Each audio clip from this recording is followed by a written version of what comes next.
All right. Hello, citizens of the Nigelverse. It is Nigel here once again, and welcome back to the Labyrinth. So, of course, it's been a little while since we've done Dixie's Tales from the Labyrinth, but I am back, and I am back with some poems that I think you're going to enjoy. So, of course, if you are new to Dixie's Tales from the Labyrinth, welcome. If not, welcome back. But if you are indeed new here, what we do here, with some exceptions, is we read poetry. We read um, we read poems. We analyze poems. I got poems written by both myself and other poets, and so we're gonna go through them and analyze them. Analyze their meaning, whether intended or otherwise.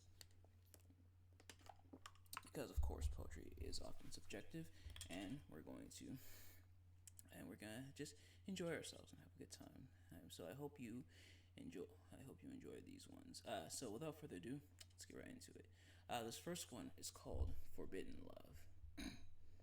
A love, a strong love, a passionate love, a fierce love, a fiery love, a tempting love, a longing love, an intoxicating love, a romantic love, but a love I cannot have. So, I'm sure you've been there before where there's something that you love or something that you want or desire, but you know you can't really have it. And it sucks because as you want it, but you know it's something you're not supposed to have. It's not something that you should have. For some people, that forbidden love is it is very entertaining. It gives them a rush. It gives them a thrill. Oh, kind of that forbidden love aspect. That's why it's used in a lot of literature as oftentimes a literary device or a plot. I don't necessarily know if that counts as a literary device, but essentially used kind of as like a plot being forbidden love, a love that you're not really supposed to have whether it be due to who extraneous circumstances, which is usually the case, or for whichever other reason. But you know it's a love you can't have.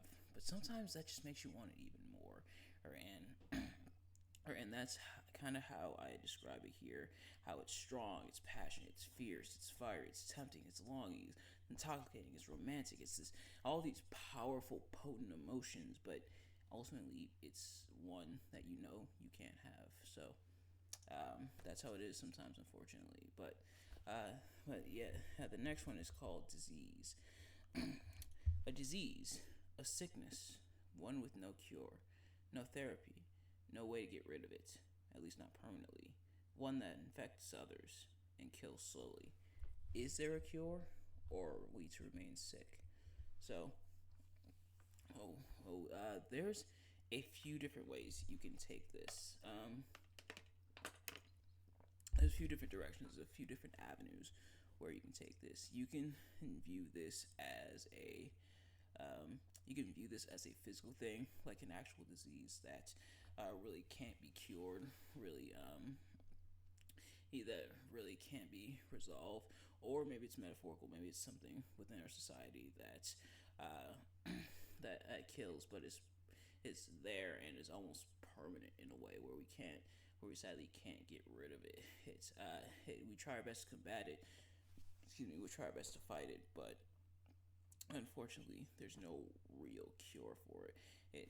But I do ask the question: is there a cure, or are we to remain sick? What do we do? Excuse me, about this disease that's killing all these people? Are we to try our best to combat it, knowing there's a chance that it would be all for nothing? Do we try to contend with it? Do we try to work our way around it? And that is really what's exploring there. Which is why I said there's a few different avenues, because this is the way with physical diseases, but this is the way also with things in society that are almost endemic, as you can probably hear this plane going past. Yep, go ahead. Fly right overhead. Come on. There we go. Alright. Hey, yeah, it's just about gone. You'll probably hear a lot of planes in the background. But nevertheless, so yes, that's kind of what I tried to explore with that poem there. This next one is called Lonely Tears. Tears, lonely tears, cried alone in isolation, in a dark room with nobody to hear, nobody to see, nobody to feel. Cry, cry, cry until you simply can't anymore. I know we've all been there where we have things that bother us, issues that we have to face that we can't really let others in about. It's not that we don't trust them, sometimes that's the case, but it's not that we don't trust them, but we know the weight of it would be too much. It's too much for us to bear. We know it'd be too much for other people to take in. We're often alone. Oftentimes we don't have the outlet to really express ourselves and express our feelings and express our concerns. Which is if there is no outlet like that, I would say try your best to make one. And I know it can be difficult. It's much easier said than done, of course, because sadly, I'm not gonna say that. You know, yeah, I'll say that there are some people that will do you dirty and use the very same thing that you cried to them about and told them in confidence, and then turn around and use that against you. Which is why, hey, it's hard to open up when it comes to that. And again, I'm not gonna say any names or anything, but there have been people in my life that have sadly fallen into that category, and it sucks. It definitely sucks. But whichever is the case, sometimes it leaves you like this, where you're isolated and you're crying these lonely tears, and they're not always physical tears. You're not always literally crying. Sometimes they're emotional or mental tears, where you're just sad down in the dumps, just feeling the effects of what you're going through. And to all of those who are crying the lonely tears and who can't really get into it, because another thing is, of course, it's not everybody's business. It's like, hey, for some people, well, you really shouldn't. There's some people you really shouldn't tell everything to, and there's some things you shouldn't tell everything to everyone about. But for those who are going through this type of thing, I wish you all the best, of course, and I wish you strength in what you're going through, and I know that you can make it hit through. I know you can. I believe in you. But this next one is called Calling Things What They Are, and this is by Ada Limon. And if I mispronounce any of these names, I do apologize. uh, Excuse me, just had to take a sip of my water. But I pass the feeder and yell, "Grackle party." And an hour later, I yell, "Morning dove after party." I call the feeder the party and the seat on the ground the after party. I am getting so good at watching that I've even dug out the binoculars an old poet gave me back when I was young, and headed to the Cape with so much future ahead of me it was like my own ocean. "Tufted titmouse," I yell, and Lucas laughs and says, "Thought so." But he is humoring me. He didn't think so at all.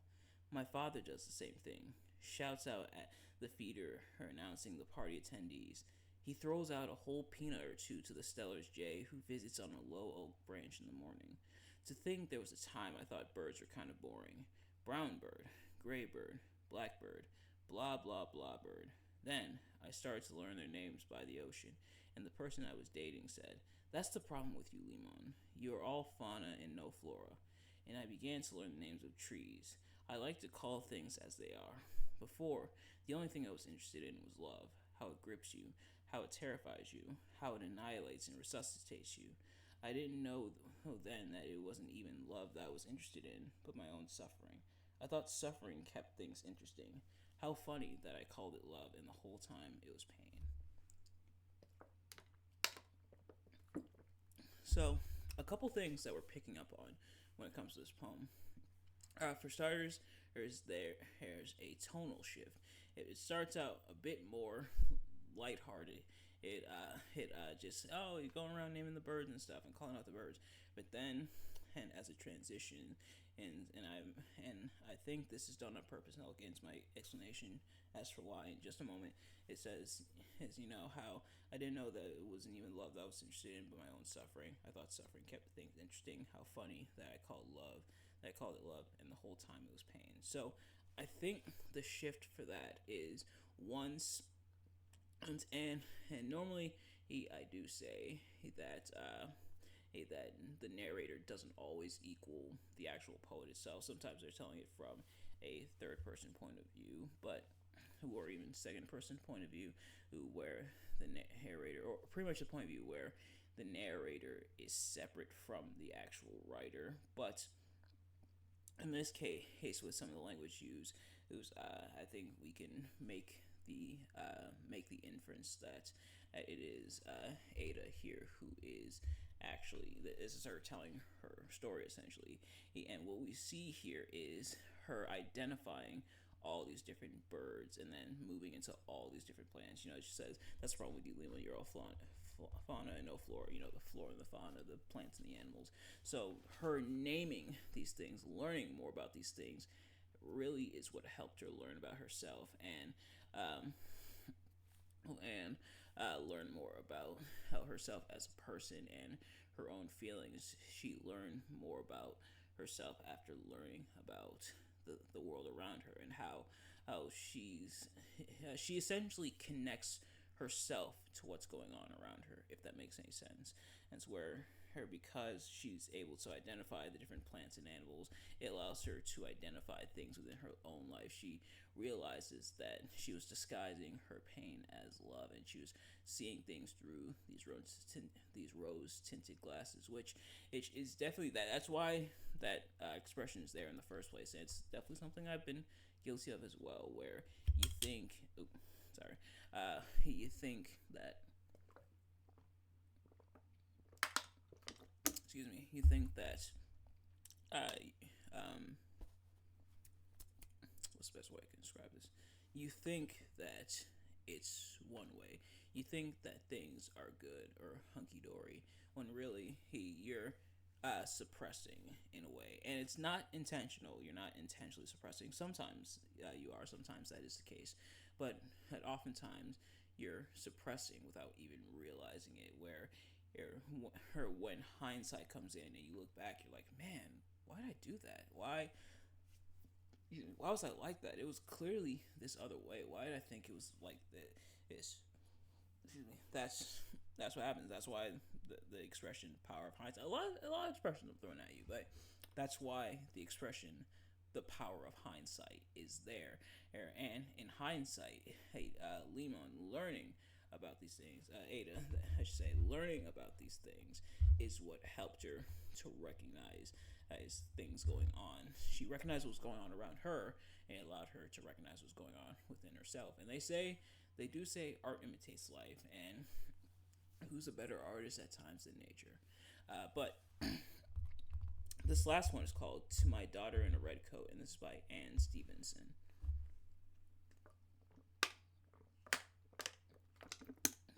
Late October is afternoon.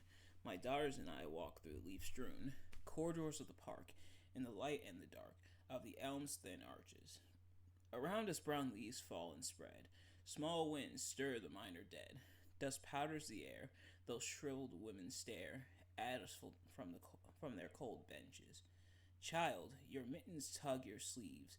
They lick your drumming feet, the leaves. You come so fast, so fast. You violate the past, my daughter, as your coat dances.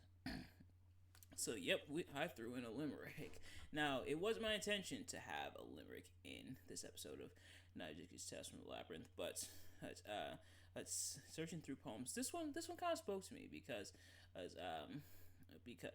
was talking about the experience that Anne is having here with her daughter as she's walking through. And it seems almost like she's reminiscing, and for all we know, the daughter could be much older, and this is just something that happened in the past. But it kind of describing the experience, a fun little experience as they're going through the fall air, which fall time is approaching, and summer's winding down. Fall is going to be beginning in a couple of weeks. That's why I busted out the long sleeve, but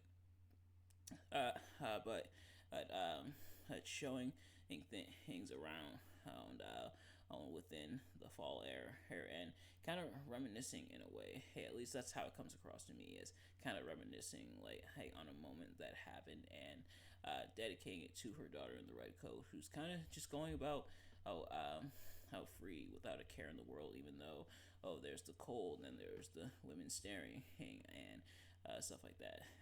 Just going through without a care in the world, and so kind of just, it's perhaps a happy memory, perhaps just a memory. Yeah, who knows? But ladies and gentlemen, that's going to do it for this episode. Thank you all so much for watching. I hope you enjoyed. If you did, please do me a favor, like, comment, subscribe, share with your friends, and turn on post notifications so you know every time I upload a video so you can see as soon as it drops. And let me know in the comments below your thoughts on any of the poems we talked about, as well as my analysis. Did you like select these poems? Did you like select my analysis of the poems? Let me know. And what's your analysis of these poems in the comments? But nevertheless, thank you all so much for watching. I'll see you guys later. Peace.